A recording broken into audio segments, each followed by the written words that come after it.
तो दोस्तों इस वीडियो में हम लोग सीखेंगे कि त्रिभुज का क्षेत्रफल हम लोग किस प्रकार निकाल सकते हैं।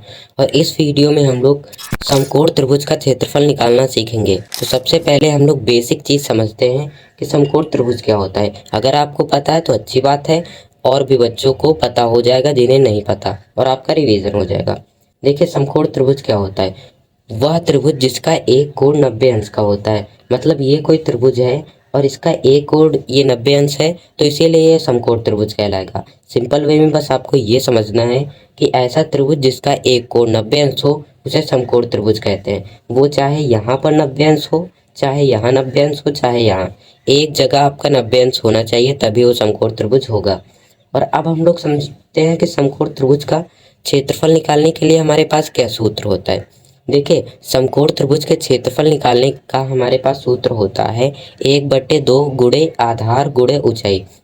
अब आपको मैं इसमें बता देता हूँ आधार क्या होता है, ऊंचाई क्या होता है। देखिए 90 अंश के सामने का ये जो भुजा होती है ये कर्ण कहलाती है। मैं लिख भी देता हूँ, ये आपकी कर्ण कहलाती है। और ये जो होती है, जो खड़ी होती है, वो लंब कहलाती है। और ये आधार कहलाती है। और अगर आपको इनमें में से लंब और आधार में कन्फ्यूज़न हो रही है कि कौन लंब है कौन आधार, तो देखिए आप किसी को भी लंब और किसी को भी आधार मान सकते हैं। और आप सिंपली इसी को मानिएगा हर बार। और आप मानना तो इसे भी मान सकते हैं, उसमें कोई भी दिक्कत नहीं होगी जब आप लोग त्रिभुज का क्षेत्रफल निकाल रहे होंगे।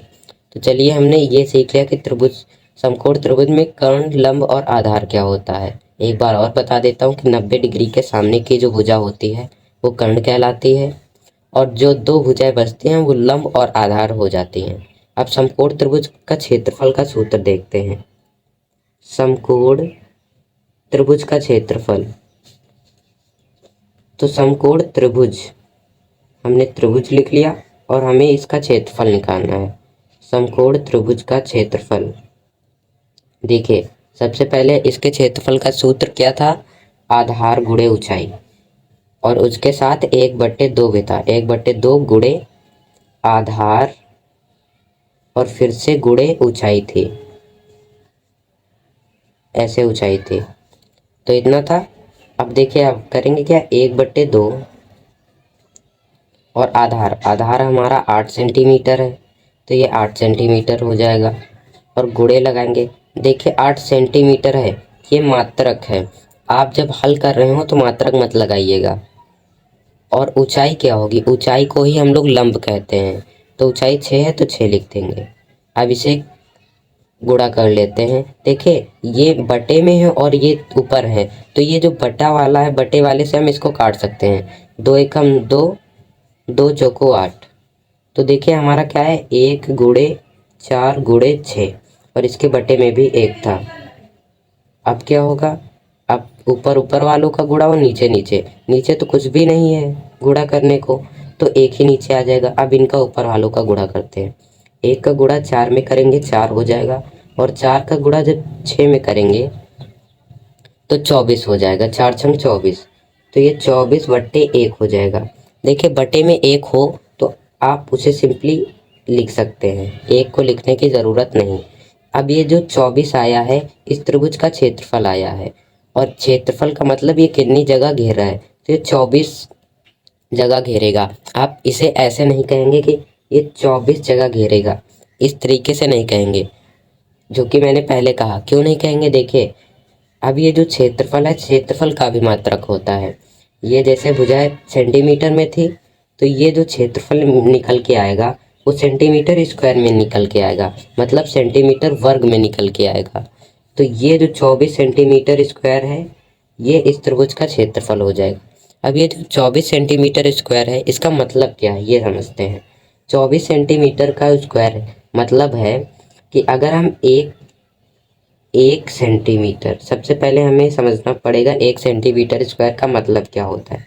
देखिए 1 सेंटीमीटर स्क्वायर का मतलब है अगर हम एक लंबाई और एक चौड़ाई का वर्ग बनाएं और उस तरीके के 24 टुकड़े हम इसमें रखे काट काट के, तो ये पूरा ढक लेगा इसको।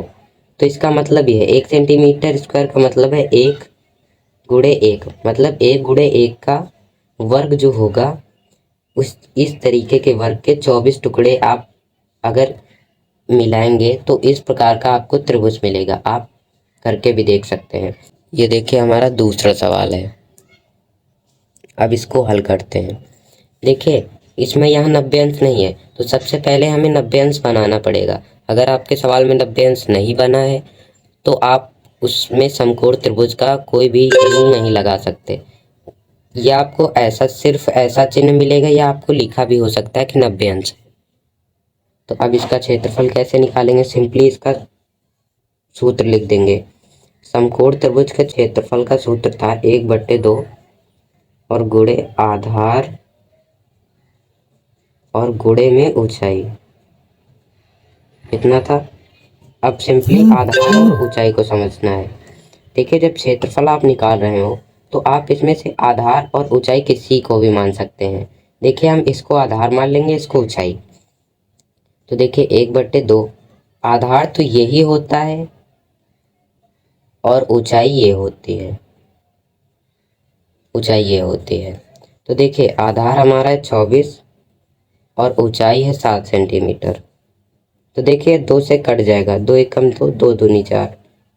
तो देखिए यहाँ पर तो 1 ही हो जाएगा, तो बटे में 1 है उसका कोई मतलब नहीं। अब सिंपली इसका गुणा करते हैं। यहाँ क्या था? 1 गुणे 12 गुणे 7। अब बटे में 1 है उसका मतलब नहीं कोई भी, तो इसका पहले ऊपर ऊपर वालों का गुणा करते हैं। 1 का गुणा 12 में करेंगे तो 12 हो जाएगा, और 12 का गुणा 7 में करना पड़ जाए तो क्या होगा? अब देखिए अगर आपको पहाड़ा नहीं आता तो कैसे करना पड़ेगा? 12 का गुणा इस प्रकार 7 से करना पड़ेगा। 7 दूनी 14 का 4 हासिल आया 1, 7 एकम 7 और 8, तो 12 सत्ते 84 होता है। आप 84/1 न लिखकर सीधा 84 लिखेंगे और सेंटीमीटर। तो ये आपका गलत हो जाएगा। क्यों गलत हो जाएगा? क्योंकि क्षेत्रफल निकाल रहे हैं तो उसे वर्ग में मापते हैं, वर्ग इकाई में मापते हैं। ये 84 सेंटीमीटर स्क्वायर है, ये इस त्रिभुज का क्षेत्रफल हो जाएगा। तो सिंपली आप इस तरीके से त्रिभुज का क्षेत्रफल निकाल सकते हैं। धन्यवाद।